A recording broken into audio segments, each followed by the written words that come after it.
নমস্কার বন্ধুরা, কেমন আছো সবাই? আশা করি সবাই খুব ভালো আছো আর আমিও ভালো আছি। এটা 25 তারিখের ভিডিও। তো আমরা যাচ্ছি বারাণসী, কাশী বিশ্বনাথ দর্শনে।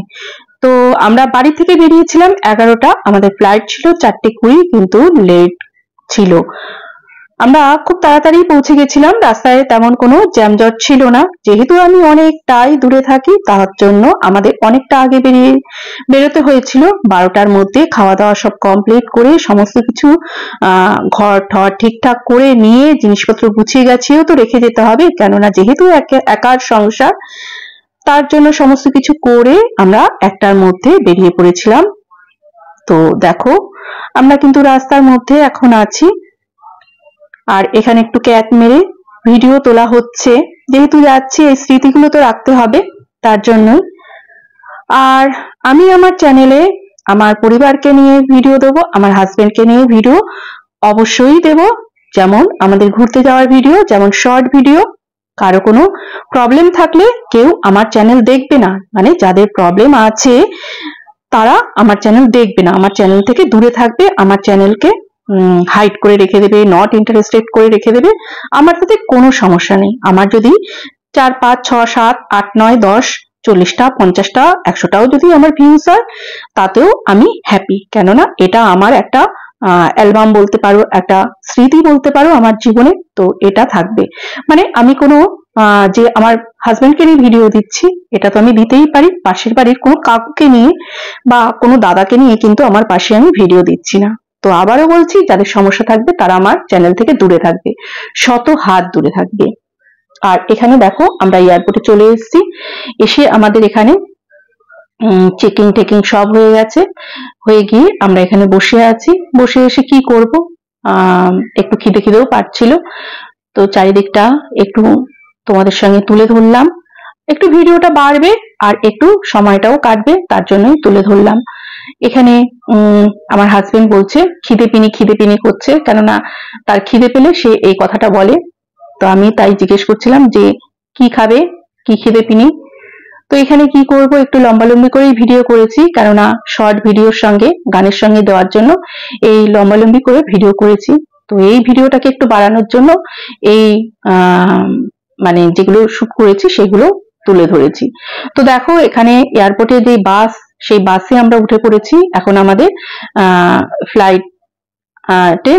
ফ্লাইটে নিয়ে যাবে, তার জন্য বাসে উঠে পড়েছি। বাস এখনো দাঁড়িয়ে আছে, আরো লোক আসবে তার জন্য। তো আমরা একদম পেছন দিকে বসেছি। পেছন দিকে বসে আমরা এখন ভিডিও করছি। এবার আমি ডুয়েল ক্যামেরাটা অন করেছি। ডুয়েল ক্যামেরা অন করে আমি একটু ভিডিও তোলার চেষ্টা করছি, যেটা তোমাদের সঙ্গে আমি শেয়ার করছি। তো দেখতে থাকো।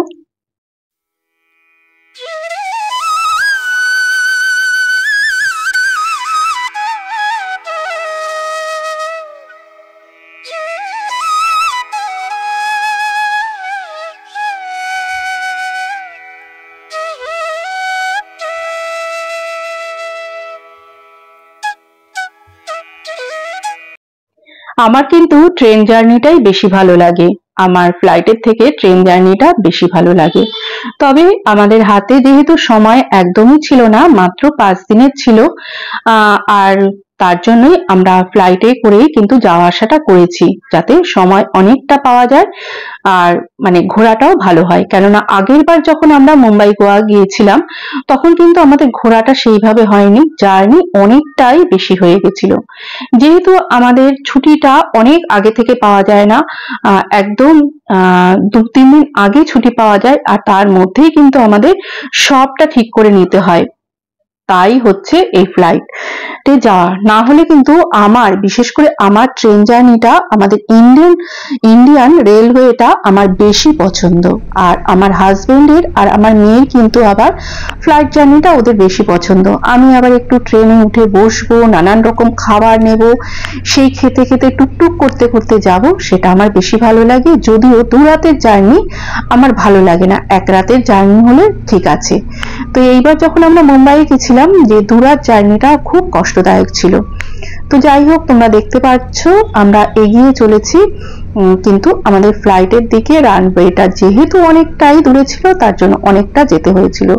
তো এইবার দেখবে আমরা পৌঁছেও গেছি বারাণসী এয়ারপোর্টে। আমরা পৌঁছে গেছি। এটা হচ্ছে লাল বাহাদুর শাস্ত্রী ইন্টারন্যাশনাল এয়ারপোর্ট। তো ডান দিকে দূরে দেখতে পাবে লাল বাহাদুর শাস্ত্রীজির একটা বড় মূর্তি করা আছে। আর এয়ারপোর্টটা ভীষণ সুন্দর করে সাজানো। আর তখন রাত হয়ে গেছিল, কটা বাজে তাও অনেকটাই রাত হয়েছিল, তার জন্য একটু ফাঁকা ফাঁকা দেখতে পাচ্ছ। আমাদের গাড়ি এসে পড়েছে। গাড়ি আমরা কিন্তু হোটেলকে বলেই ঠিক করে নিয়েছিলাম, হোটেল থেকেই গাড়ি পাঠানো হয়েছিল। আমাদের হোটেল ছিল হোটেল রিজেন্সি। তো গাড়ি ভাড়া নিয়েছিল 1300 টাকা। সময় কিন্তু লেগেছিল ঘন্টা দেড়েক মতন। দেখো ভীষণ সুন্দর কিন্তু জায়গাটা, ভীষণই সুন্দর যে আমরা এয়ারপোর্ট থেকে বেরোচ্ছি। খুব সুন্দর করে কিন্তু সাজানো গোছানো জায়গাটা। তো এখন আমরা যেই রাস্তায় আছি এইটা ধরেই কিন্তু আমাদের সোজা চলে যেতে হবে যে আমরা যেই হোটেলে আছি সেই হোটেলের উদ্দেশ্যে। আর সেই হোটেল থেকে কিন্তু আবার 3 কিলোমিটার হচ্ছে আমাদের যে আমরা যে কাশী বিশ্বনাথ মন্দির দর্শন করতে যাব, সেই কাশী বিশ্বনাথ মন্দির বা ঘাট যেটাই বলো সেটা। তো তোমরা একটু রাস্তাটা উপভোগ করো আমাদের সঙ্গে। তো তোমরাও চলো আমাদের সঙ্গে কাশী বিশ্বনাথ দর্শনে। এই ভিডিওটা খুব একটা বড় হবে না, ছোট্টর মধ্যেই করব। পরের দিনের ভিডিওতে আমি যে কাশী বিশ্বনাথ মন্দির দর্শন করেছি সেটা তুলে ধরবো। তো চলো দেখতে থাকো বারাণসী আমাদের সঙ্গে। রেণু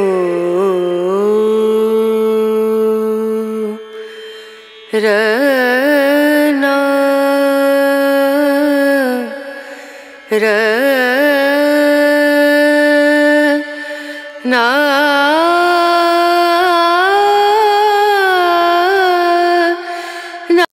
আমরা এরপরে হোটেলে চলে এসেছি। দেখো হোটেলটা তোমাদের সঙ্গে একটু শেয়ার করি। এটা 3 স্টার হোটেল। তো এখানকার ভাড়া নিয়েছে 4000 টাকা করে ভাড়া নিয়েছে।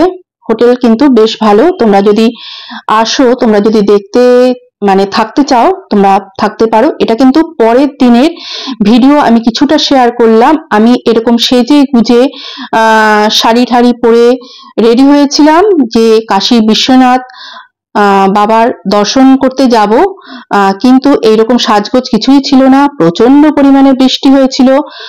সেই বৃষ্টিতে মানে স্নান করে একাকার অনেকক্ষণ 3টে থেকে শুরু করে 6টা 6:30 পর্যন্ত কিন্তু আমরা ভিজেছি। তো এই হচ্ছে আজকের ভিডিও। পরের দিনের ভিডিওর জন্য অপেক্ষা করো তোমরা। তো পরের দিন আনবো কাশী বিশ্বনাথ যে দর্শন করলাম, কিভাবে করলাম, যতটা পেরেছি ততটা তুলে ধরবো। আজকের মতন গুড নাইট বন্ধুরা, ভালো থেকো। হর হর মহাদেব।